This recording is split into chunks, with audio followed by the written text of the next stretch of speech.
LAN port के बारे में तो आपको मैंने बता दिया कि लैन पोर्ट इस तरह की होती है जिसमें हमारी 8 पिन्स होती हैं और 8 पिन्स डिफरेंट तरह कनेक्टेड होती हैं और ये लाइट जो है आपके लिंक करती हैं।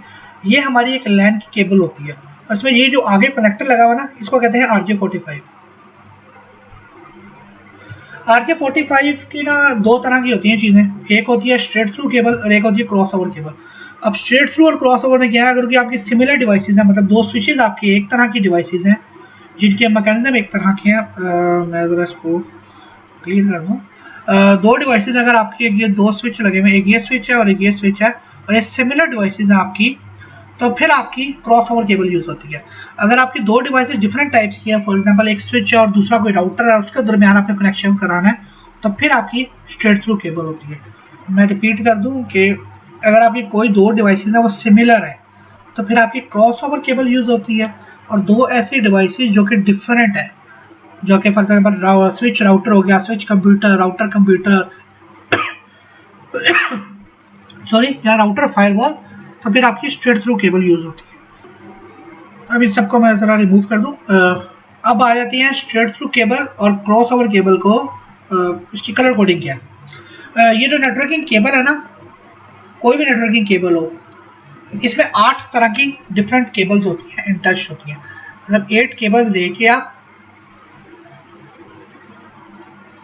एक केबल में ऐड कर देते हैं और वो केबल इस तरह की ब्लू कलर की या व्हाइट कलर की, नॉर्मली ब्लू कलर की कैट 6 होती है और व्हाइट कलर की कैट 5 होती है। अब तो कैट 7 भी है केबल, कैट 7 ब्लैक कलर की होती है जिसको होलो केबल भी कहते हैं। तो ये सब 7-8 केबल्स आपकी इस तरह की कोटिंग में बना, ब्लू कलर की कोटिंग या व्हाइट कलर की कोटिंग में बना दी जाती हैं और वो 8 कलर की केबल्स होती हैं डिफरेंट। अब उसमें डिफरेंट कलर्स कौन कौन से हैं? व्हाइट ग्रीन केबल होती है, ग्रीन होती है, brown green, brown sorry white brown, blue, white blue, orange, brown white और ब्राउन, ये सॉरी ये ऑरेंज जो नंबर 3 है वो ऑरेंज व्हाइट होती है। इसके ना पेयरिंग होती है, अगर एक ग्रीन केबल है तो एक व्हाइट ग्रीन होगी, एक ब्लू केबल है तो व्हाइट ब्लू होती है, ब्राउन केबल है तो व्हाइट ब्राउन होती है और ऑरेंज केबल है तो एक व्हाइट ऑरेंज होती है। ये 8 मिलके एक इथरनेट की या लैन की केबल, जिसको आप इथरनेट केबल भी कहते हैं, लैन केबल भी कहते हैं, वो बनाती है। ये एक सिंपल सेट आपको RJ45 कनेक्टर दिखाया गया है। इसको अगर आप ऑपोजिट करके देखें, मतलब अगर इसकी आप जो पिन है उसको डाउन साइड पे रखें और उसको उल्टा करें तो आपकी जो लेफ्ट साइड की मोस्ट लेवल पिन होती है वो पिन नंबर 1 होती है आप लोगों की।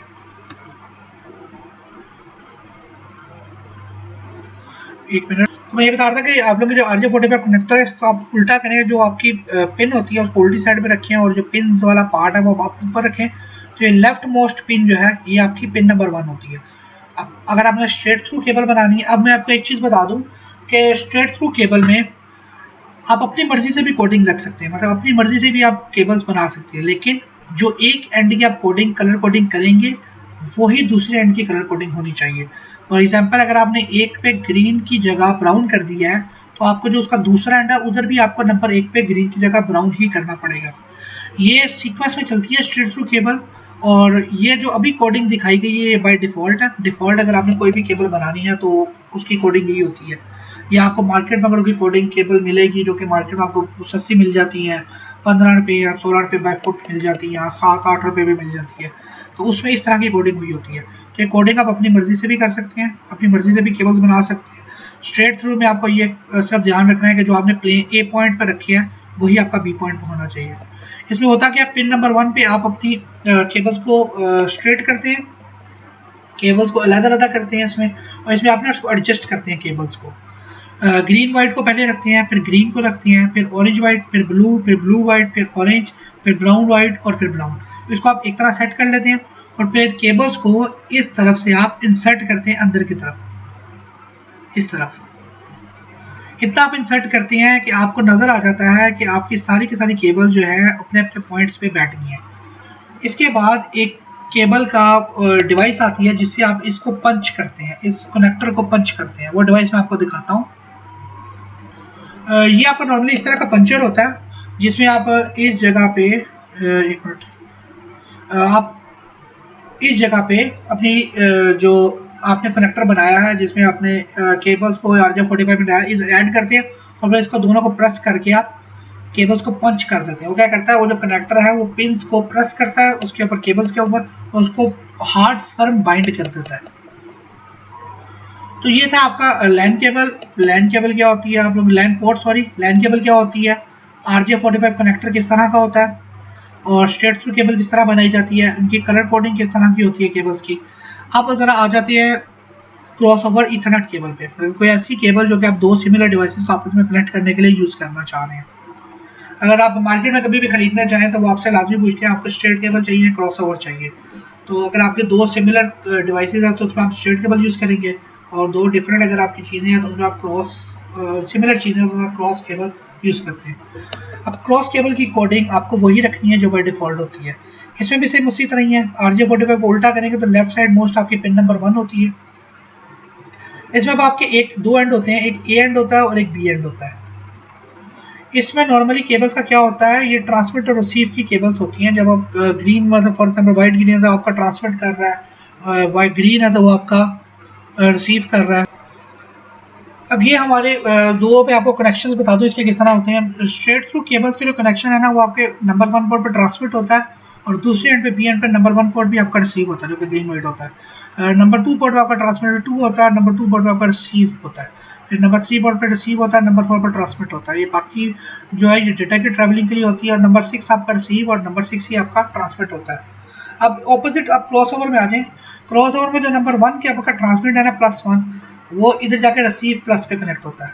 मतलब ये जो केबल है ये आपकी जाके नंबर 3 पॉइंट पे कनेक्ट होनी चाहिए। ये आपकी केबल जो है ये नंबर 1 पोर्ट ये जाके नंबर 3 पोर्ट पे कनेक्ट होनी चाहिए।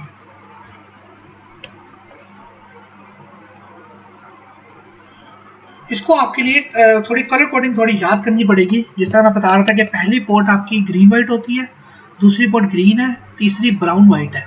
मतलब अगर पहली पोर्ट ने तीसरी पोर्ट पर कनेक्ट करना तो मैं ये कहना चाह रहा हूँ कि जो ग्रीन वाइट केबल है वो जाके ऑरेंज वाइट से कनेक्ट होगी। मैं रिपीट कर दूं, आपको कलर कोडिंग याद करनी होगी। Green white, green, orange white, blue, blue white, orange, brown white और ब्राउन, फ्रॉम 1 to 8 इस तरह जाते हैं। अब अगर क्रॉस केबल बनानी है, क्रॉस ओवर में क्या होता है, जो आपकी नंबर 1 पोर्ट है ए साइड की, मतलब इस साइड की नंबर 1 पोर्ट जो है वो बी साइड की नंबर 3 पोर्ट जो कि RX से कनेक्ट होनी चाहिए। मेरा मतलब यह कहने का जो नंबर 1 है ग्रीन वाइट पोर्ट वो जाके कनेक्ट होनी चाहिए नंबर 1 पे ब्राउन ऑरेंज वाइट से। इसलिए जो क्रॉस केबल की बी पॉइंट होता है उसकी जो पहली पोर्ट है उसको ऑरेंज वाइट रखा जाता है। इसी तरह आगे चलें, जो नंबर 2 क्रॉस ओवर होती है जो कि ए पार्ट है, ये ए है और ये बी है। जो नंबर 2 पोर्ट होती है वो जाके कनेक्ट होती है नंबर 6 से।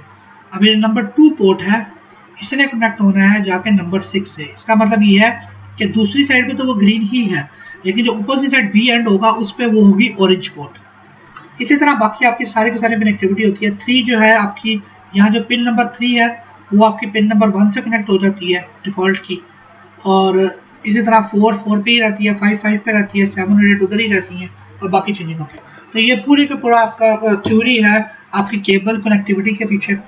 जब भी आपने केबल्स को कनेक्ट किया तो आपने मोस्ट प्रोबेबली काफ़ी लोगों ने सोचा भी नहीं होगा कि ये केबल्स किस तरह की हैं, इसके अंदर किस किस तरह की कनेक्टिविटी होती है, ये केबल्स बनती किस तरह है, RJ45 किस तरह बनता है, इनकी पंचिंग किस तरह होती है, स्ट्रेट और क्रॉस ओवर केबल में क्या फ़र्क होता है। और ये बिल्कुल बेसिक्स है नेटवर्किंग की। कोई भी आपने अगर आप किसी भी चीज़ का स्टार्ट ले रहे हैं तो आपको ये बेसिक्स पता होनी चाहिए बैकएंड पे कि चीज़ें एक्चुअली चल कर रही हैं। तो ये अभी हमने 3 तरह की चीज़ें पढ़ी हैं, स्टार रिंग और बस टोपोलॉजी और ये केबल्स। इनके बारे में जब भी आप कोई इंटरव्यू के लिए जाते हैं, बिगनर्स के इंटरव्यू के लिए जाएंगे तो ये चीज़ें वो लाजमी पूछी जाती हैं। एक चीज़ मैं आप लोगों को बता दूं कि ड्यूरिंग द कोर्स आउटलाइन एक हमने बनाई हुई है जिसको हम फॉलो कर रहे हैं। इसके अलावा भी मैं आपको बहुत चीज़ें साथ साथ सिखाता रहूँगा। जिस तरह आज मैंने आपको RJ45 कनेक्टर और लैन केबल्स बनाना सिखाया, इसी तरह मैं आपको डिफरेंट चीज़ें बताता रहूँगा। एक चीज़ मैं आपको बता दूँ, दिखाता हूँ केबल टेस्टर क्या होता है।